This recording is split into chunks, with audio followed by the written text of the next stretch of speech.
कर ली, जिसका video social media पर वायरल हो गया। जानकारी के मुताबिक दोनों की पहचान 2 साल पहले इंस्टाग्राम पर हुई थी। बातचीत दोस्ती में बदली और फिर प्यार में। मंगलवार देर रात दोनों त्रिवेणीगंज मेला ग्राउंड के मंदिर पहुंची और हिंदू रीति रिवाज से इन्होंने शादी कर ली। शादी के बाद वीडियो वायरल होते ही मामला पूरे जिले में जैसे चर्चा का विषय बन गया।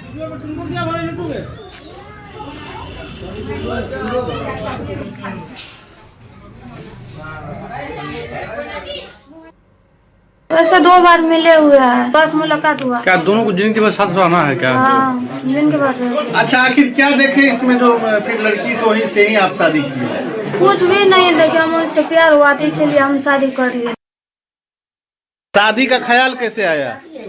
ऐसे बोले शादी करो, हम पहले बोलते थे फोन में करेंगे तो हम लोग बोले ठीक है कर। आखिर लड़की से ही क्यों शादी की? ऐसे प्यार हुआ। कैसे शादी किए, कहाँ किए, कब किए? बांग्लादेश की राजधानी ढाका में धमाके की खबर आ रही है। ढाका के माग बाजार में ये धमाके की खबर है। तारिक रहमान के ढाका पहुंचने से पहले ये धमाका हुआ है और धमाके में एक शख्स के मरने की भी खबर इस वक्त आती हुई। तो बांग्लादेश के ढाका से इस वक्त एक बड़ी खबर, जहां पर माग बाजार में धमाके की खबर सामने आ रही है। हालांकि जो जानकारी इस वक्त प्रारंभिक तौर पर आ रही है, बताया जा रहा है कि एक शख्स की इस दौरान मौत हुई है। ढाका के माग बाजार की धमाके के बाद 3 तस्वीरें, जहां पर देखिए अब जांच करने के लिए टीम पहुंची हुई है। रोते बिलखते परिजन आपको नजर आ रहे होंगे। हालांकि धमाका कितना विस्फोटक था और किस वजह से यहाँ पर कौन लोग इसमें शामिल थे, इसकी इंटेंसिटी क्या थी, इसे लेकर हालांकि अभी कोई जानकारी सामने नहीं है, लेकिन धमाके में एक शख्स के मरने की खबर जरूर सामने आती हुई।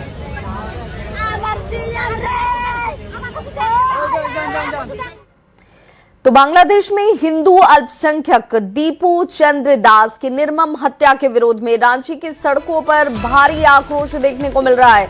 अब बांग्लादेश में जिस तरीके से दीपू चंद्र दास की हत्या को अंजाम दिया गया, उसे सरे शाम जला दिया गया, उसके बाद अब विरोध के स्वर जो हैं वो हर जगह से सामने आते हुए रांची में भी इसे लेकर आक्रोश दिखा। विश्व हिंदू परिषद और बजरंग दल के कार्यकर्ताओं ने इसे नृशंस घटना के खिलाफ जोरदार विरोध प्रदर्शन किया। तस्वीरें आपके सामने है।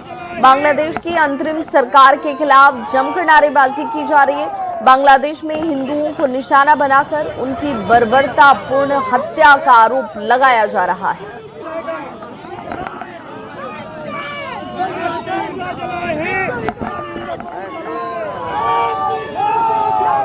एक बार हम लोग जाकर टकरा लो, हम लोग भी बजरंगी है। एक बार बजरंग दल के जीते हैं और अपने दम पर जीते हैं। मैं साफ जिहादियों को बोलना चाहती हूँ, एक बार टकरा के देख लो। वहाँ हम लोग का कम संख्या है हिंदुओं का, तो तुम लोग चला रहे हो, तुम एक चलाओगे। एक बार रांची के युवा से टकरा लो, तुम लोग पूरी खत्म हो जाओगे।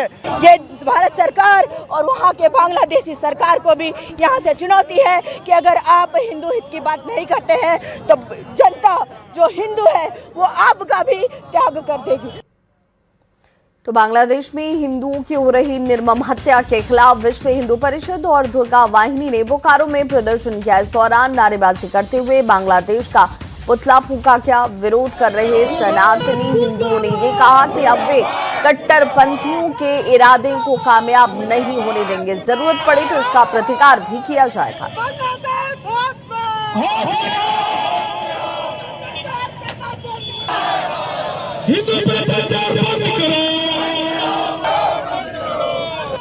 अब हिंदुओं का कत्ल नहीं होने देंगे, अब नहीं, बहुत झेल लिया हमने, अब हम नहीं होने देंगे। अब हिंदू रक्त नहीं बहेगा सर।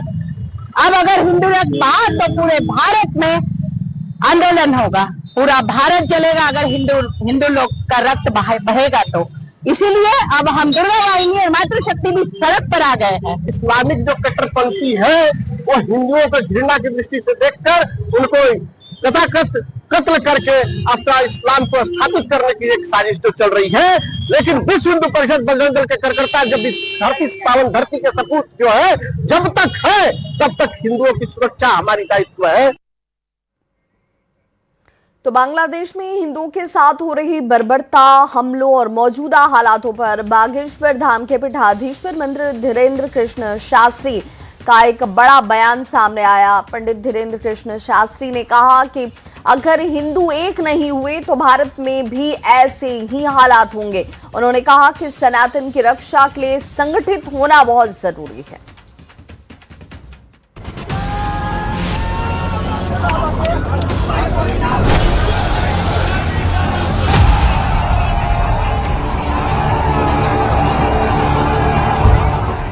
बांग्लादेश में हिंदुओं पर हो रहे हमलों को लेकर लगातार बयानबाजी जारी है। मंगलवार को दिल्ली समेत देश भर के कई शहरों में हिंदू संगठनों ने जोरदार प्रदर्शन किया था। अब बागेश्वर धाम के पंडित धीरेन्द्र शास्त्री का बांग्लादेश में भड़की हिंसा को लेकर बयान आया है। धीरेन्द्र शास्त्री ने कहा कि अगर हिंदू एक नहीं हुए तो भारत में भी ऐसे हालात होंगे। बांग्लादेश में परसों हिंदू को जिंदा सड़क पे जलाया, चौराहे पर, बांग्लादेश में। क्यों जलाया? क्योंकि वो हिंदू था। यदि तुम आज नहीं जगे तुम भी भारत में जलाए जाओगे। इसलिए हमारी प्रार्थना है। धीरेन्द्र शास्त्री ने हिंदुओं से अपील करते हुए कहा कि सनातन की रक्षा के लिए संगठित होना अनिवार्य है। बच्चों को कार व्यापार भले ही मत देना, लेकिन संस्कार जरूर देना। देकर मरो या ना मरो, संस्कार देकर मरना। संस्कार रहेंगे तो तुम्हारे बच्चे कार व्यापार सब खरीद लेंगे, पर संस्कार नहीं रहेंगे ना, हिंदुत्व नहीं रहेगा ना, हिंदुस्तान की संस्कृति नष्ट हो जाएगी। हमारी एक ही चिंता है, हिंदू एक हो, हिंदू एकजुट हो, भारत हिंदू राष्ट्र। बांग्लादेश में हिंदुओं पर हो रहे अत्याचार को लेकर एक और सियासत हो रही है। दूसरी ओर देवकी नंदन ठाकुर ने भी कहा कि अब समय मौन रहने का नहीं, जागने और आवाज उठाने का है। पूरी दुनिया में जब भी मानवता मरती है, सनातनी जगत उनके साथ खड़ा होता है, लेकिन जब जिंदे सनातनियों को, हिंदुओं को बांग्लादेश में जलाया जा रहा है, तो क्यों नहीं पूरा विश्व जगत इस तरफ आवाज उठाता है और बांग्लादेश को सबक सिखाने की बात करता है। आज हम अपने भारत में भी सभी सनातनियों से, महाराष्ट्र में रह रहे सभी सनातनियों से ये निवेदन करेंगे कि प्लीज आप लोग वोकल बांग्लादेशी होना चाहिए इन इंडिया। किसी भी बांग्लादेशी को हमारे यहाँ काम नहीं मिलना है। सब बांग्लादेशियों को उनके घर वापस भेजा जाए। बांग्लादेश में दिन प्रतिदिन हालात खराब होते जा रहे हैं। हिंसा में हिंदुओं को टारगेट किया जा रहा है। अब देखना होगा बांग्लादेश में हिंदुओं पर हो रहे अत्याचारों को लेकर भारत सरकार का क्या रुख रहता है। Bureau report, news 18।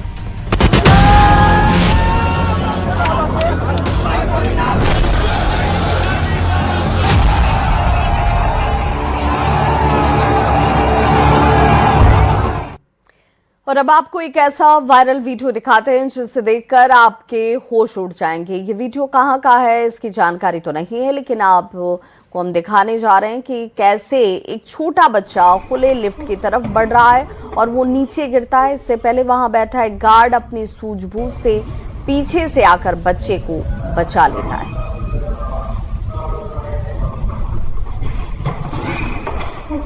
तो ये तस्वीर सावधान करने वाली है, सचेत करने वाली है और अभिभावकों को इस लिहाज से सोचने के लिए विवश करने वाली है कि छोटे बच्चे को लेकर ज्यादा सावधानी और सचेत रहने की जरूरत है। इस गार्ड की सूझबूझ से ये बच्चा बच गया, लेकिन हर बार हर बच्चा बच जाए, वहाँ कोई मौजूद हो बच्चे को बचाने के लिए, ये ज़रूरी नहीं है। और ये खुली हुई लिफ्ट आपको नज़र आ रही होगी तस्वीरों में, जहाँ अनजान खतरे से ये बच्चा उस तरफ बढ़ता हुआ दिख रहा है लाल घेरे में। और देखिए कैसे गार्ड ने यहाँ पर समझदारी दिखाई, सूझबूझ दिखाई और इस खतरे को भांपा और दौड़कर इस बच्चे को इस खुली हुई लिफ्ट में गिरने से उसने वक्त रहते हुए बचा लिया।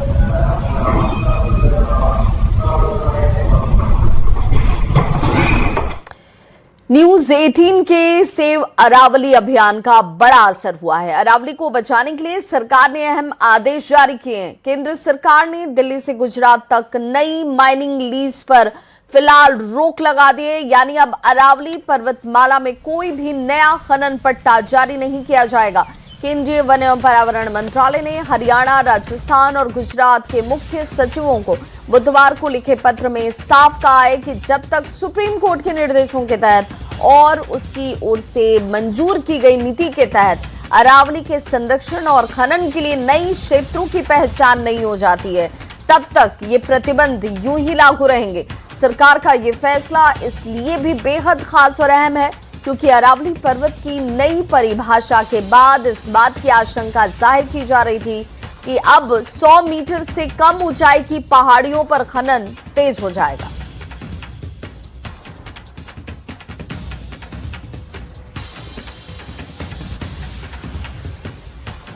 तो पिछले एक हफ्ते से न्यूज 18 हरियाणा से राजस्थान तक अरावली पर्वतमाला के संरक्षण को लेकर लगातार अभियान चल रहा है। न्यूज 18 की टीम फरीदाबाद, अलवर, पुष्कर, मानेसर और नागौर में अरावली के कई पहाड़ों की दुर्दशा को आपके सामने ला चुकी है। हमने दिखाया कि कैसे अरावली में खनन से पर्यावरण को एक बड़ा नुकसान हो रहा है। ये तस्वीरें इस वक्त आपके सामने भी हैं। अलवर से लेकर देखिए किस तरीके से नागौर तक की तस्वीर देखिए, पुष्कर हो, मानेसर हो, हर जगह खनन से देखिए कैसे फरीदाबाद हरियाणा में एक झील सी आपको दिख रही होगी जो खनन से बन गई है। और पुष्कर की बात करें तो राजस्थान के इस पुष्कर में पहाड़ कटा और रेगिस्तान जो है वो फैलता हुआ दिखा। नागौर में 100 मीटर से छोटी अब पहाड़ी जो है वो हो गई है। मानेसर की बात करें तो पहाड़ पर अतिक्रमण बेहद तेजी से दिखता हुआ नजर आया और इसीलिए न्यूज 18 ने ये मुहिम चलाई और उसका अब एक व्यापक असर भी हुआ है।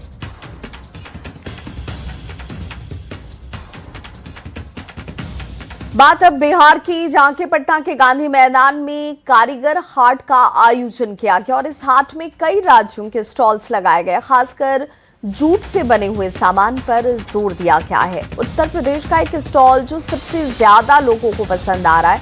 यहाँ जूट से तैयार किए हुए हैंगिंग वॉल्स सबसे ज्यादा लोगों के बीच पसंद किए जा रहे हैं और ये हाट की तस्वीर आपके सामने, गांधी मैदान में ये कारीगर हाट लगाया गया है। ठंड के दिनों में कई अलग अलग मेले लगाए जाते हैं। सरस मेला के साथ साथ इस बार पटना के लोगों को कारीगर हाट भी खूब पसंद आ रहा है। कारण ये है कि कारीगर हाट में सिर्फ बिहार ही नहीं बल्कि कई अन्य राज्य, चाहे उत्तर प्रदेश हम कह लें, कोलकाता कह लें यानी वेस्ट बंगाल, और इसके अलावा दिल्ली, मुंबई, तमाम जगहों की जो खूबसूरती है वो आपको इस मेले में नजर आ जाएगी। जूट की पेंटिंग ही कहेंगे इसे, क्योंकि पेंट से नहीं बल्कि जूट से ये तैयार किया गया है, लेकिन आपके घर की खूबसूरती में चार चांद लगा देगा। और ये देख सकते हैं कि जूट से तैयार हुआ ये कितना खूबसूरत जो आपको घर है ये नजर आ रहा है। ये अलग ही अनोखी ही कला नजर आ रही है। उत्तर प्रदेश से ये स्टॉल यहाँ लगाया गया है। भैया क्या नाम है? मेरा नाम साहिल अंसारी है। मैं उत्तर प्रदेश का रहने वाला हूँ। कौन सी कला कहते हैं इसे? जूट वॉल हैंगिंग कहते हैं मैडम। ये पूरा जूट का बना हुआ चीजें, हैंडीक्राफ्ट आइटम है। पसंद कर रहे हैं इसे? अभी तो आए मैडम, ये दूसरा दिन है। अभी तो पब्लिक आएगी उसके बाद पता चलेगा क्या है रीजन। पहली बार हम बिहार में आए हैं मैडम, पटना में।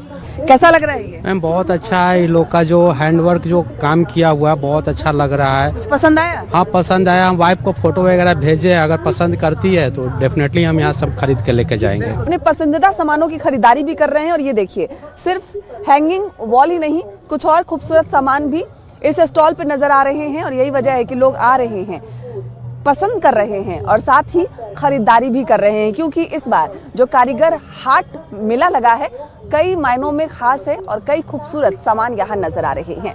कैमरामैन मनीष जुनेजा के साथ विनीता मिश्रा, न्यूज 18 पटना। केंद्रीय गृह राज्य मंत्री और उजियारपुर सांसद नित्यानंद राय की अध्यक्षता में अहम बैठक हुई है। समस्तीपुर कलेक्ट्रेट सभागार में जिला विकास समन्वय और निगरानी समिति दिशा की बैठक में कल्याणकारी योजनाओं की समीक्षा की गई। दिशा की इस बैठक में सांसद शांभवी चौधरी समेत कई विधायक और अधिकारी भी शामिल रहे। बैठक के बाद केंद्रीय गृह राज्य मंत्री नित्यानंद राय ने कहा कि केंद्र और राज्य सरकार की ओर से सभी तरह के विकास कार्यों की समीक्षा की गई है। इससे पहले की बैठक में जो मामले आए थे उसमें कई मामलों को निपटाया गया।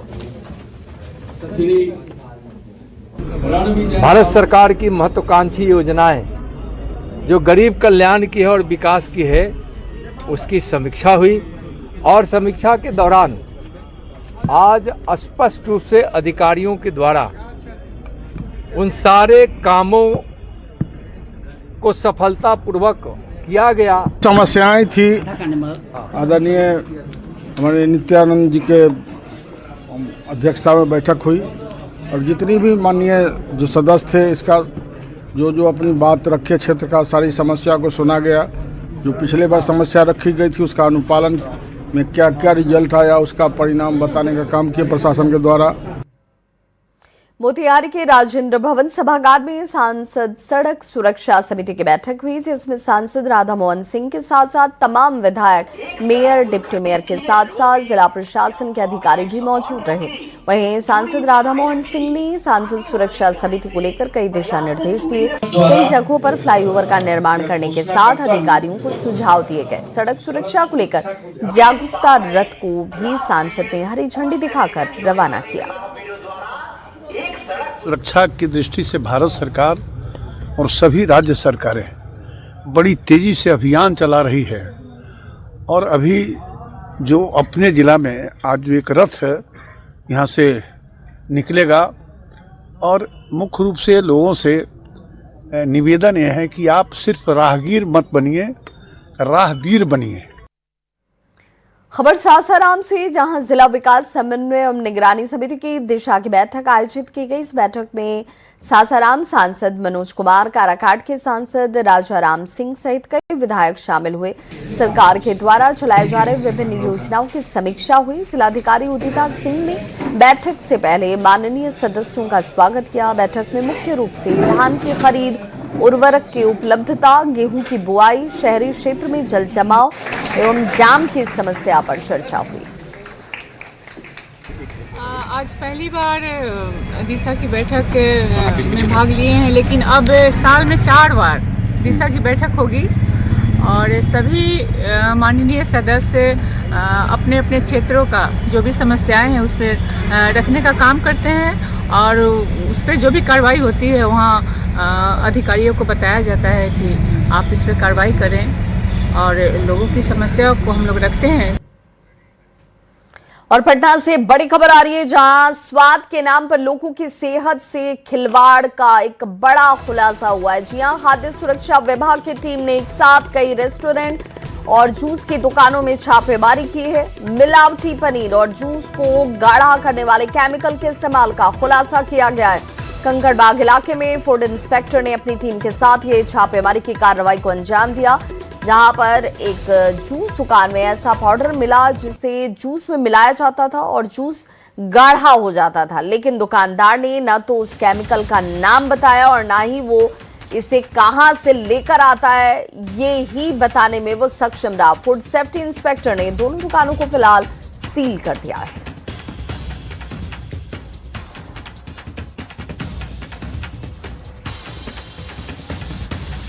तो ये खबर आपको सावधान और सचेत करने वाली है। बी पाउडर किस चीज में इस्तेमाल किया जाता है? ये शेक में डालता है। क्या होता है उसके बाद जब शेक में डालते हैं तो क्या होता है? शेक थोड़ा गाढ़ा होता है। इसका नाम नहीं है? किस चीज में लाते हैं इसको? किस पन्नी में? दोनों दुकानों में थोड़ा सा अनियमितता पाया गया है। एक तो होटल है उसमें पनीर गलत पाया गया है और प्लस उसके पास लाइसेंस नहीं था, वहाँ नमूना ले लिया गया है और दुकान बंद कर दी गई है। एक अभी जूस के दुकान में आया है कृष्णा जूस एंड शेक्स, यहाँ भी देख रहे हैं कि थोड़ा सा अवॉइडेबल पाउडर देख रहे हैं जिसका कोई केमिकल नाम नहीं बता रहे हैं। जब उसको हम ओरली टेस्ट करने के प्रयास किए तो उसमें जीभ में लेने पर जीभ में पूरा सट गया, उसको मतलब कि रगड़ने के बाद भी वो जल्दी से छूट नहीं रहा था और मुंह चिकना हो गया। ये लोग बोल रहे हैं कि ये शेक को गाढ़ा करने के लिए केमिकल आता है, लेकिन केमिकल का कुछ नाम नहीं बता रहे हैं और ना ही इसका कोई डब्बा दिखा रहे हैं। ये बोल रहे हैं कि दिल्ली से लूज हम मंगवाते हैं, उसका कोई ट्रेस भी नहीं बता रहे हैं। तो तत्काल प्रभाव से इसको हम दुकान को लाइसेंस नहीं रहने के कारण बंद कर दे रहे हैं और प्लस उसके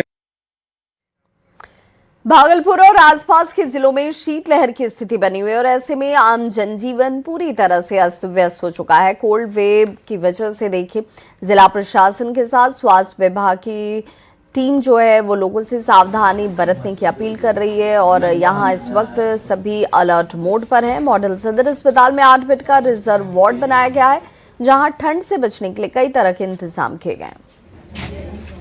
सिल्क सिटी भागलपुर शीतलहर की चपेट में है। बढ़ते ठंड ने लोगों की परेशानी बढ़ा दी है, लेकिन भागलपुर का मॉडल सदर अस्पताल अलर्ट मोड में है। तस्वीरों में साफ तौर पर देख सकते हैं कि किस तरह से अस्पताल प्रबंधन की ओर से यह रिजर्व वार्ड बनाया गया है और जिस तरह से लगातार कड़ाके की ठंड पड़ रही है तो ऐसे में अस्पताल प्रबंधन पूरी तरह से सतर्कता बरत रही है। वार्ड में हीटर लगाया गया है और तमाम तरह की दवाई भी यहाँ पर उपलब्ध है। सर, आप लोग अलर्ट मोड में हैं? जी हाँ, हम लोग अभी एकदम अलर्ट मोड पे है क्योंकि आप मौसम का हाल देख ही रहे हैं कितनी शीतलहर चल रही है। तो इस कंडीशन के लिए हमने यहाँ पे एक वार्ड बनाया है जिसमें हमने यहाँ पे हीटर से लेकर के कंबल तक की व्यवस्था कर रखी है ताकि मरीज इस टाइप का है तो उन लोग को यहाँ किसी तरह की समस्या ना हो। 24 घंटे आप लोग अलर्ट में? 24 आवर पे हमने यहाँ पे एक रोस्टर बना रखा है। डॉक्टर भी 24 आवर रहेंगे और स्टाफ भी 24 आवर अलर्ट मोड पे। देखिए, ये रिजर्व वार्ड है और रिजर्व वार्ड की हम आपको तस्वीर दिखा रहे हैं कि किस तरह से जो अस्पताल प्रबंधन की तैयारी है वो यहाँ पर पूरी नजर आ रही है। बता दें कि भागलपुर में जिस तरह से लगातार तापमान गिर रहा है और ठंड बढ़ रही है तो कहीं ना कहीं इससे आम जनजीवन प्रभावित हुआ है, लेकिन जो स्वास्थ्य विभाग है वो पूरी तरह से अलर्ट मोड में है। मॉडल अस्पताल में 24 घंटे स्वास्थ्यकर्मी और डॉक्टर की तैनाती की गई है। विकास कुमार सिंह, न्यूज 18 भागलपुर। तो इस